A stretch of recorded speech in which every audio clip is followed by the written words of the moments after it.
Welcome everyone.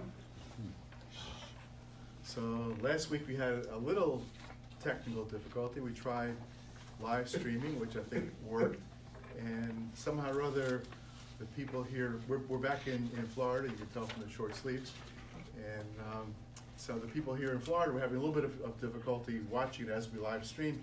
So I'm just going to give a very quick summary outside, not inside the Gemara, of what we were talking about last time, and then I want to bring in our good friend the Rambam, see what he has to say, because the Rambam is basically a bottom line person, and these kinds of rules, we want to know what the bottom line is. So we talked about various different cases of neighbors sharing a property line, and what happens if they had a fence between the properties, the fence fell down, one neighbor went ahead and rebuilt the fence, and all different types of scenarios as to what will be involved. So the Gemara last week got into the case of, suppose one neighbor went out and built the wall, right? So Stan and Arthur share a property line, the wall fell down, it was on the line, so it belonged to both of them.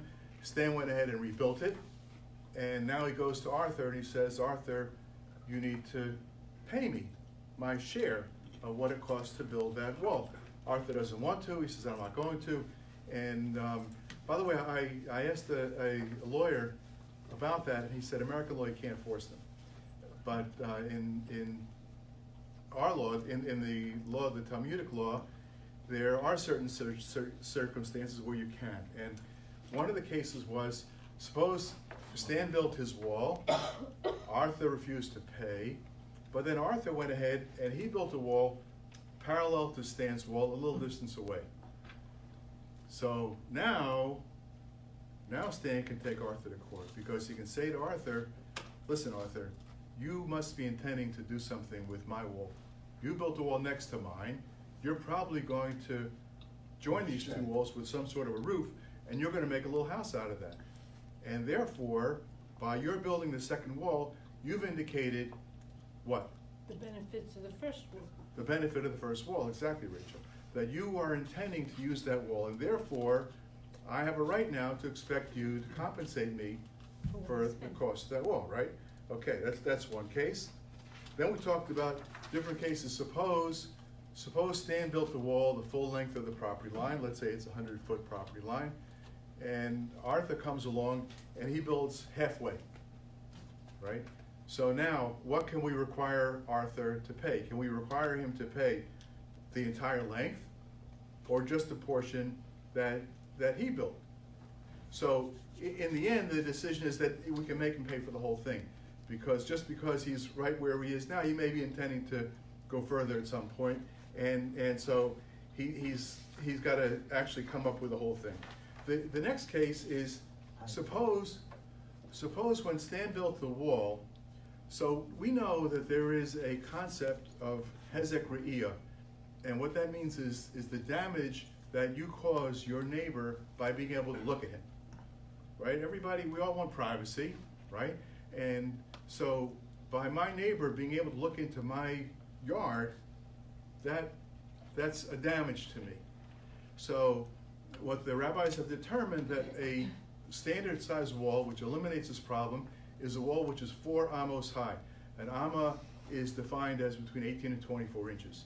So let's say we take the smallest number, 18 inches, 4 amos, 6 feet. Okay? So the standard size wall is 6 feet high. And this principle actually applies in American law too, because if you want to build a fence around your property, you need to get a permit to build a fence, right?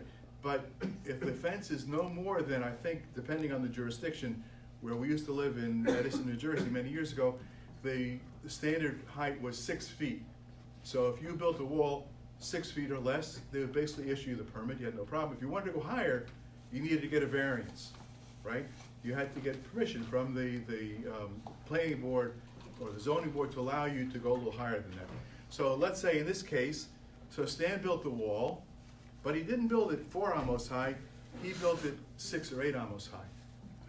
And now he goes to Arthur, he says, Arthur, I need you to compensate me for an 8-foot, for a higher height wall. And Arthur says, hey, that's not right. I'm willing to pay standard size. And then Arthur went ahead and he built his wall next to it, and his wall is standard height. So there's a question, what can we require Arthur to pay? Can we require him to pay just for the height that he built, or the entire height of the wall? Next case is, suppose what Arthur did was, when he built his wall next to it, he put beams across, and these beams can come into contact now, or can be ready to come into contact with Stan's wall. So he's certainly indicating he's got something in mind. So even though the height of Arthur's wall is lower than Stan's, by the fact that he built these beams across, shows he's going to go up high. He's going to use these beams now as floor joists, so he's going to build alongside of Stan's wall. Next case is if Arthur didn't go ahead and actually put beams, but he made holes in his wall just to have it ready, in case he was going to build. So same situation. He's indicating by his action that he's intending to make use of what his neighbor did. And that's kind of a summary of the cases that we covered, except for one which we're going to get in. We started last time, we're going to get into it today, is if two neighbors have houses across the street from each other, and they used to build with flat roofs, right? Like some of our buildings here. Flat roofs, only they didn't just put air conditioning units up there, they lived there. They used the roof space. So when they were using that roof space, so then the same issue of privacy comes into play, right? If my daughter is sunbathing on the roof, I don't want my neighbor to be looking over, right? So same thing. But what's required here is if their houses are opposite each other, is each one needs to build a wall halfway plus a little bit more, so that the two walls overlap a little bit, and then each one is protected in terms of their property, their privacy right. So that's basically what we were covering before, and it's interesting what Rabbi Green had to say a little while ago. We was talking about the Talmud and the Gaonim and so on, because we know that our religion is alive, right? The Jewish religion is not a dead religion belonging to the ancient Hebrews. It's something that's alive, and it's gone through transitions over the centuries, over the millennia. And what we talked about actually last time was Rosh Chodesh Kislev, and Kislev is the month in which Hanukkah falls. Hanukkah and Purim are the two holidays that we celebrate that happen after the Torah was basically completed.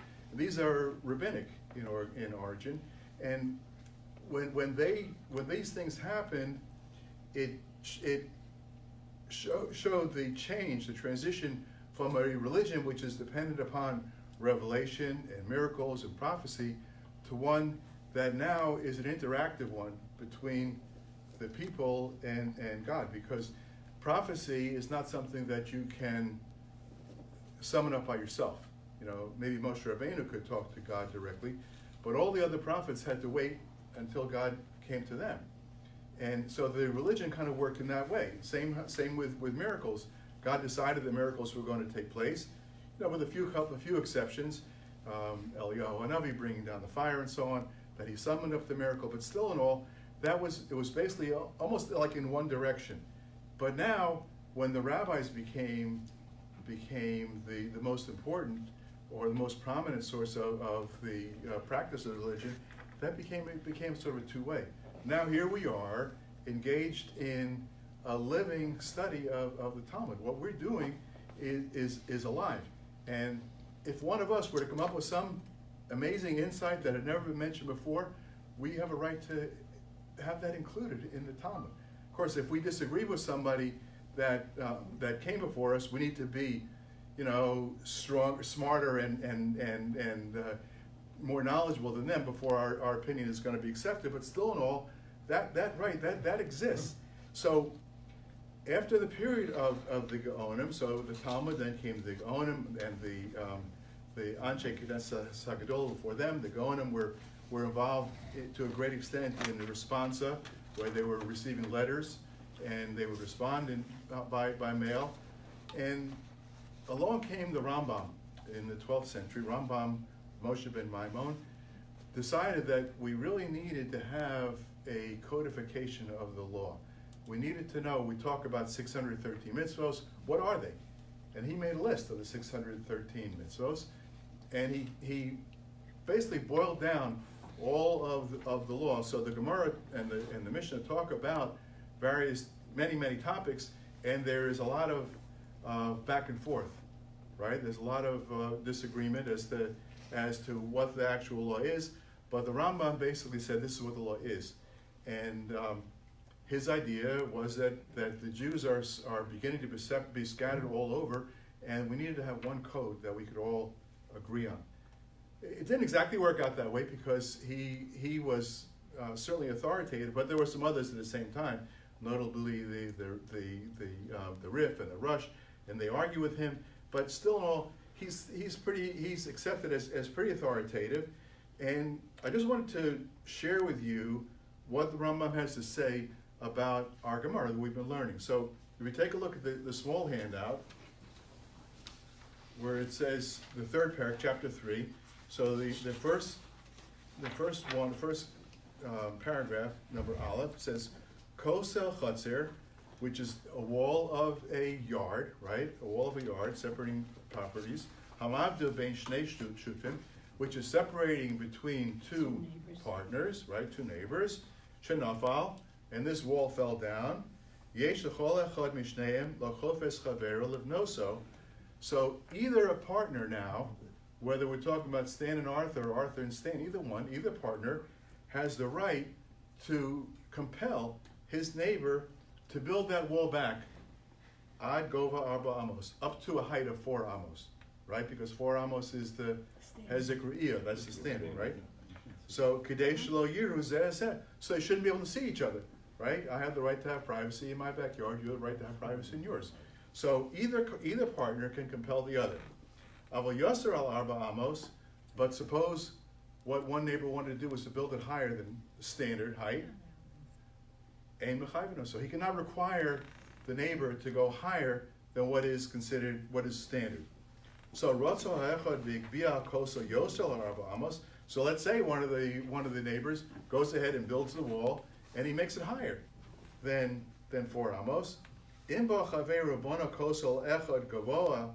So let's say the other built something, a high wall, keneged a kosel shebenehem, and he builds it alongside, like that case of the two parallel walls, right? The first partner builds a wall higher than the 4 amos, and now his neighbor builds up a wall parallel to it, but it's the same height as the 4 amos. So whatever height, however high he went, so let's say now the second neighbor went up to 6 amos. Well, now he's in a different category, because now he can't say that all I want is the standard amount, right? Because the standard amount was fine, except for the fact that he exceeded it himself. So he's demonstrating what? That he wants a higher wall, right? So since he wants a higher wall, so now the neighbor who built the first one can say, come on, you obviously you want a higher wall, so it's only right, it's only fair that you compensate me up to that height. So Rambam says, Ketzad, how does this actually work? He says, Bona echad koso shevenehem vigbio esa amos.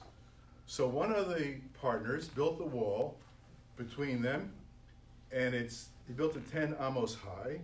So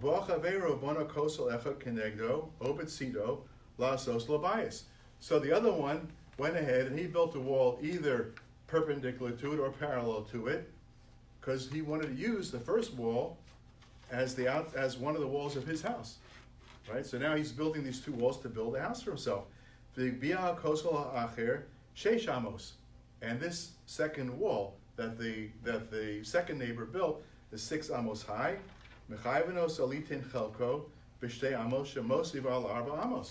So the additional 2 amos now, the first neighbor can say, yes, 4 is standard. I went to 6, or I went to 10, right? Mm-hmm. You built 6. You've got to pay me that difference. 4 is for sure you have to pay me, but certainly the 2 more, because you went that height, right? This is, and by the way, we've said it before, these halachos, these dinim are based on tradition, custom, common sense, for the most part. There are very few psukim that are going to be quoted in this part of Baba Basra, because this is basically the rabbis are ruling on what makes sense and how to keep the peace among neighbors. So mechayveno salitein chelko b'shtei amos shemosiv al arba amos. He has to pay for the additional 2. Sharei nireh b'masav shu rosav, because he has shown us, he's indicated by what he did that he wants that additional amount, right? Okay, so next we're going to come to the to where it says bays on the second page. We just flip over onto the same one, the same handout. Echad min hashutfin shebono hakosil shemalto beino ben chaveru ad arba amos. So what happened? The first neighbor. So again, let's take Stan and Arthur. So Stan built the wall. He built it up out to the height of 4 amos. V'tava chaveru liten chelko v'hotzah, and he says to Arthur, "You got to pay me now for your share of this wall." V'amar nasati chalki. So, and Arthur says, "I paid you. You built a standard wall. We're good neighbors. I paid you." So now what? Now what happens? What do you think? What is he paying you? Let's say Stan spent $1,000 to build the wall, and let's say several months after he finished the job, he takes Arthur to court, and he says, "Arthur, you owe me $500. I want my money. I want my money, right? I built the wall. I built it standard height.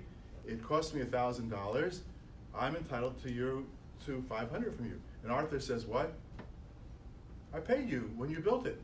You're coming to me months later." When did he pay him? He makes a claim that he's paying. See, Arthur says, Arthur said you he built paid earlier. Right. Arthur says, "You built the wall. I paid you at the time." Did I actually pay him? That's the question. Well, so here's what happens. Arthur, I believe you, not Stan. Can't trust Arthur. It sounds Right. nice. So you have a situation here where it's basically Stan's word against Arthur's word, right? That's all we have to go on. So now here we are. We're the judges, right? So how are we going to rule? What are we going to do? How are we going to solve? How are we going to give equity, right? Because that's what we're talking about now, equity. How are we going to accomplish that between these 2 neighbors? Was there a bill signed? If not, there's no proof. So the proof is that the wall is there. That's the wall, but not So the that's money. so then Proof that is he he has didn't to pay. Said he paid early. Yeah, but how? And that's baloney. You don't pay early. So in this case, he's not saying he paid early. He's saying He paid. you built the wall in the Hurricane Irene, or Hurricane Sandy was October 29th, 2012, right? Was it in 12? It was 2012. So that was Hurricane Irene, Hurricane Sandy, right? Superstorm Sandy. So Superstorm Sandy, and so by the time Stan collected his insurance money, it was already February. He built the wall in February. Now it's October, November of 2013, and Stan says to Arthur, "You didn't pay. I rebuilt that wall that Sandy knocked down. You didn't pay." Arthur says, "You built it in February or March. I paid you right away. I paid you a long time ago. You built the wall. You did a nice job. It cost you $1,000. I gave you the $500 back then." So now they come into court, and we're the judges. So what are we going to do? How are we going to resolve this? We have no paperwork. We have no witnesses. All we have is Stan's word against Arthur's word. What do you think, Karen? Sounds like a problem a friend of mine has. Democrat or Republican? Oh, boy. Right. So what do? So what we do is the only solution that we have is that we can ask one of the parties to swear. Because taking a shvuah, making to swear an oath, is not a light matter. It's a serious matter. People take it seriously, and we're going to accept the word of the one person. Now the question is, Who's swearing? who's swearing? So first of all, why don't we ask them both to swear? Right. Because one will swear One's falsely. gonna be lying. Right, because one of them is gonna lie. You don't want them to. And you don't And want we them don't to want- lie. We don't want to cause the Jew to tell a lie. So, and we know that if they both swear, one's gonna lie. So now we have to decide which one are we gonna ask to swear? Don't you know that one is already lying? One has already lied. One is already lying, but Right. he's not lying under oath. He's So if he's he's lying, lying, That's you a think figure of he'll be afraid to swear if he's lying? maybe. That's why you swear. But which one, Jill, would you choose to, The one who was supposed to pay, I would say, the one who was supposed to pay? yeah. So, in other words, you would say Arthur should swear because, Yeah. well, because He's the one who's denying that. he's denying the claim, right? So you're saying that he should be the one Yeah, to I swear. don't know, because I The waited one- that long. The one that stated that he paid. So Arthur. Moshe says that it's the one who is claiming the money. So what it amounts to is that what the judges do is they'll say which one of them is more credible by the claim he's making. And that's the one that they have to swear, because he's less likely to be lying. It's not perfect, there's nothing that we can't make it, what, Karen? What does that mean? More credit? What does that mean? What it means is that if Stan built a standard height wall, and Stan and Arthur are neighbors, and 6 or 8 months after this project is done, Stan comes to Arthur to pay, and Arthur says, I already did, we're gonna believe, Arthur's more credible. Why? Because he did what is a normal way for people to act. Normally, neighbors act that way. Stanley built the wall, Arthur paid him for the wall, that's it. 6 months later, Stan comes along and says, you never paid. That's not Why did he wait so normal. long? Why did I wait 6 Yeah. months? to Why, ask him? right, why did he wait 6 months to sue He was Arthur? on vacation here. I'm always- Right, he was on Vacation village, the gate went down and I forgot everything. Right. All right, so Boca what, Village. Dave? There's a human problem also. If it's enough money and somebody's lying Right. about enough money, they'll swear to it. That is true. Right. Okay, so It's very that's easy, right? that's a problem. So again, this is not perfect, right? The best situation would have been if we had some sort of document, or we had witnesses, or we had some other proof. But we don't have that. All we have is his word against his word. So we have to do the best we can. You mentioned Basically. also insurance pays for it. Oh, his insurance paid him for his house, his damage, whatever it is, because Stan didn't have a bank account. All he had was the house, and his car goes underwater, and he has no money now. So until the insurance company paid him some money, then he was able to rebuild that wall. So that's why I said it took him a couple months till he got going. But it didn't have to be that way. It could have been that he had the money somewhere else and he went ahead and rebuilt right away.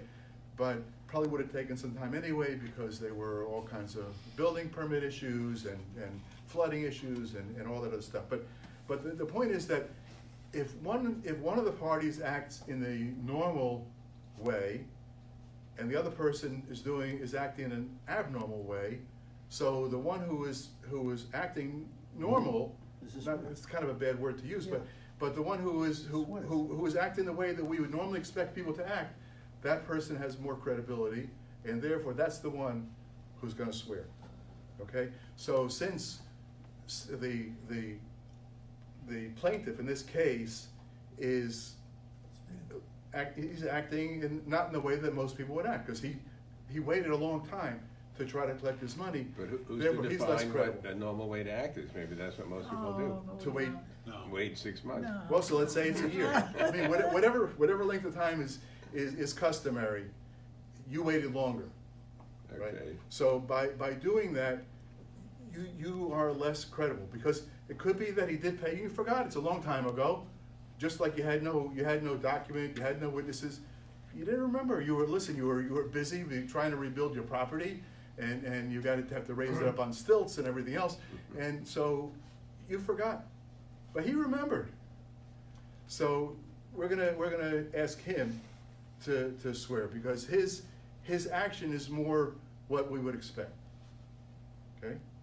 Yes, Joe? I still want my money. About this situation, when we talked about, it's also normal for someone to not pay right away. To not pay right away? Yeah, like, or to not pay early, that. Okay, that was another Two times- situation. Two times ago. 2 times ago. Right, that was the situation where, Stan is coming to Arthur now to collect, and Arthur says that, let's say in the case of, a wall is a little more complicated, but it could be a wall too. Could be that Stan built this wall out of bricks, and he built layer after layer of brick. So the normal way for him to get paid is when you hire a mason to build you a stone wall, you pay him when he's finished, right? You don't pay him row by row. But Arthur says, I paid you after every row. In that case, he's less credible, because that's not typical, right? So that's kind of the idea. Or if it was a loan, the normal term of a loan is 30 days. So if I don't know who we're going to pick on, right? so if Rabbi Green lent to Moshe Brand $5,000 for 30 days, Big mistake. and Stan took all my money. and now Rabbi Green comes into court because he lends him the money. He lends it to him on the 1st of October. So the money was going to be due on the 1st of November. Now the 1st of December, Rabbi Green comes into court and he says, I lent him $5,000. He never paid me back. So Moshe says, you lent me the money on October 15th, October 1st. I paid you back to October 15th. So the Gemara says, that's not normal. Most people, It's not the I told you, Moshe. the Mishnah says, Halavai pays back on time. But forget about him paying early. So if his claim is he paid early, he's got less credibility than the... That person doesn't really know Moshe Brand, because he does pay early. Okay, so on the other hand, so the loan was taken out October 1st. It was due November 1st. June 1st, Rabbi Green comes to court and says, Moshe never paid me. So now, if Moshe says, I paid you October 15th, now he's got the upper hand. Why? Because he said, what benefits it to me to lie? I could have said I paid you November 1st when it was due, and you would have taken my word. Or if a shvur required, you would have asked me to swear. Because if that's, but I don't. I'm saying I paid it back early. I could have said I paid it on time, and you would have basically believed me. So therefore, in that case, the defendant is the one who's considered more credible. That's the one that's going to be taking shvur. Everything by custom. Okay. No, But not let's any money, no go on a more. little bit with the Rambam. So in case where he says I I give paid you a my check. share, so again, Hurricane Sandy knocked down the wall. Bouncy. Stan built it up. Arthur says I paid. He says Hareza b'cheska shenosan. So then we assume that Arthur would have acted like most people do. He would have paid. V'nishba heses shenosan v'niftar. And he makes a special kind of shvua. It's called a shvuas heses. And what it is, it's normally you swear to collect. He's swearing to become exonerated, basically, from paying. He swears v'niftar. Ad she'yavi raya tovea shelo nasan. But if the plaintiff can bring proof that he was never paid, in that case, it's a different story. Aval im bo litbo also litain chelko b'otza shar hagova. But if he comes to him, he says to him, he wants him to pay for the entire height, shahosif al arba amos. So he built it 6 or 8 amos high, and Arthur's saying he paid for the 4. So in this case, mipnei shesamach lo o kenegdo v'amar nasanti ein anemon. So now, if Arthur says, I paid you for the whole thing, and even though the wall is now higher than standard, now he's not believed. Because You never have to pay him. the You'd normal have to pay. person Would not. wouldn't pay For the extra. for the extra amount. So now it goes back, now the plaintiff has the upper hand, okay? So next, And how many people judge this? Like, is it one Bezdin. judge? Is it a No, whole Bezdin. bunch of Gotta judges? be a Bezdin. so The whole a Bezdin? typical Bezdin is gonna be three people. Three, yeah, Uh-huh. three. But you can have some cases where you can have a very well-respected person could also Could be judge. the one. So, it's common, you have dispute, you go to the rabbi, right? And we're gonna all agree to accept the ruling of the rabbi. Decision. So in that case, it could be one. A typical court, minimum size court is three. Why? Because you always have to have majority rule. Right. So you have If to always. his rabbi and Right, third rabbi. right. I choose one, you choose one, and they We need a third, two right. choose Right. the third one, okay? All right, so now number 4, the Rambam. He says, "Aval im haya hakosel shel zeh shebona," so if the wall belonged to the person who built it, okay, he built the wall, ubechelko bona, and he built it on his property. So now, it says page 449 on top on the small sheet. Right. So what happened now? Stan built the wall, but he built it on his own property, right? So royally, it seems to me, Shane Magal gonna love Ella Davar Muat Kamosha Yiro Hadayanim. So now, if we're going to require the second neighbor to pay something, it can only be a de minimis amount. It can't be a small amount, because after all, whose wall is it? Whose property is that wall Stan's. resting on?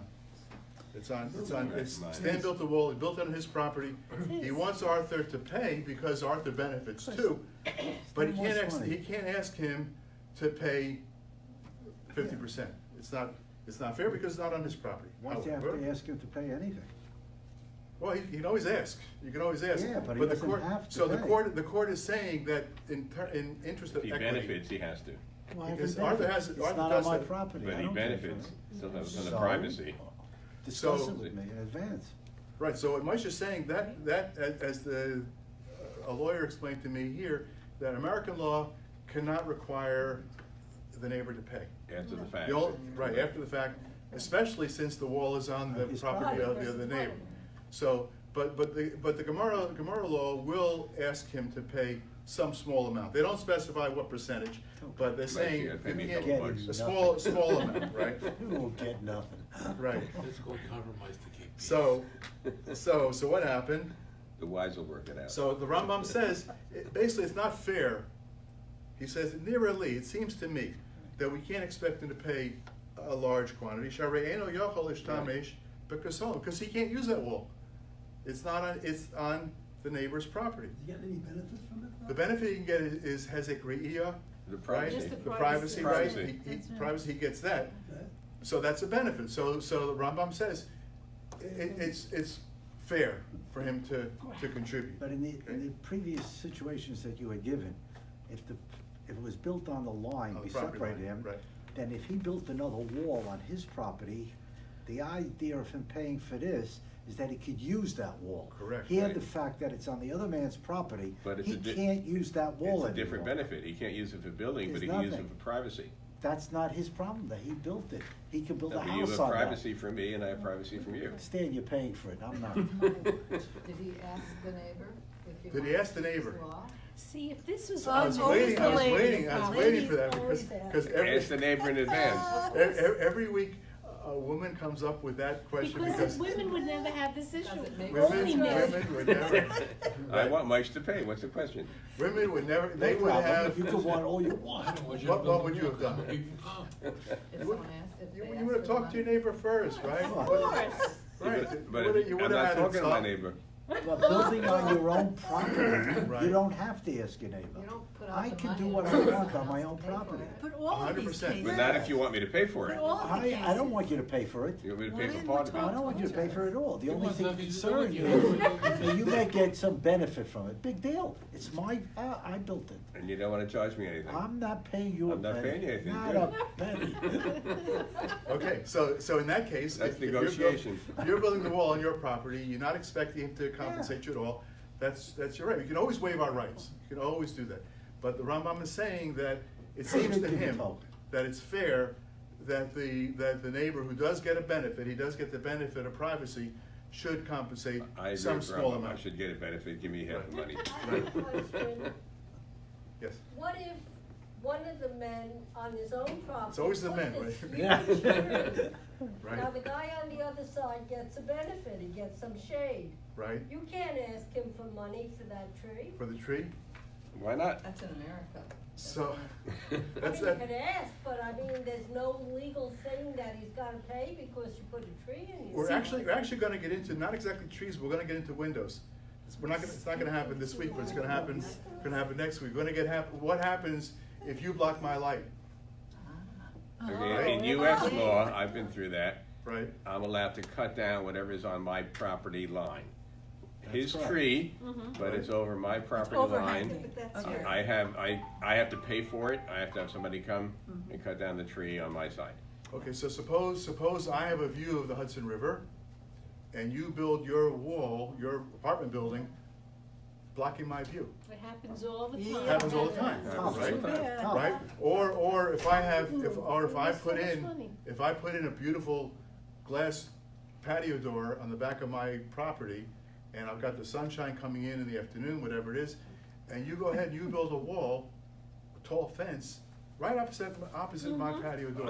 On his whose property. On your own property, On his your property. property, on your property, you build this wall, and His it blocks property. my light, it blocks my light. So, the Gemara's we're gonna deal with that next week, we're gonna get into that situation, that if my window is being blocked by your wall, what happens, right? And we're gonna have to wait till next week to find out what happens, but that's the case, not Might bring money next week. Well, we'll take credit cards here too. You can do that too. So let's just see if we can No finish checks. Rambam for a second, and then we're gonna. So, and it says, "V'chein im hanikav atzmo hu shegoda ruach harvius." And now we get to the case where the person who was surrounded on three sides puts up the fourth wall himself. Okay, so now let's say Moshe's surrounding stand on three sides, and Moshe built the wall on his property. He says, "I don't want anything from you." But then Stan went ahead and he built the fourth wall, totally enclosing his property. Now Moshe wakes up and he says, "Hey, you went ahead and you built that fourth wall. You demonstrated what? The That need for the you other one want involved. your The three property walls. to be enclosed, right? So Haregila Dato, he revealed his thought, right? V'nosin chatzi ha'otzah shel shalosh ruchos. Now he's obligated to pay half of the cost of building the other three The other three walls? sides. I'll write you a Right. check. So im hoyu aksolam shel shneihem, if the walls belong to both of them, right? It's on the property line. V'chein kol yotze bo. And If I- so too, anything just like that. If I do pay, in that case, Right. for the half the price of the walls, does it also belong to me? Yeah, the wall is built on the property line. So it belongs It's- to both of us anyway? It belongs to both of you anyway, but he wants you to pay, you don't wanna pay, and you say, well, I get no benefit because I still have a fourth open wall, a fourth open side, so what do I gain by paying for the three walls that you built? But now, if you go ahead and build that fourth wall, now you've indicated that you do want the other three, and now he's got a right to ask you to pay. We had a We'll continue situation in again, God willing, next Williamsburg. week. We were living next to the Satmar Rebbe, and our Build a wall, big,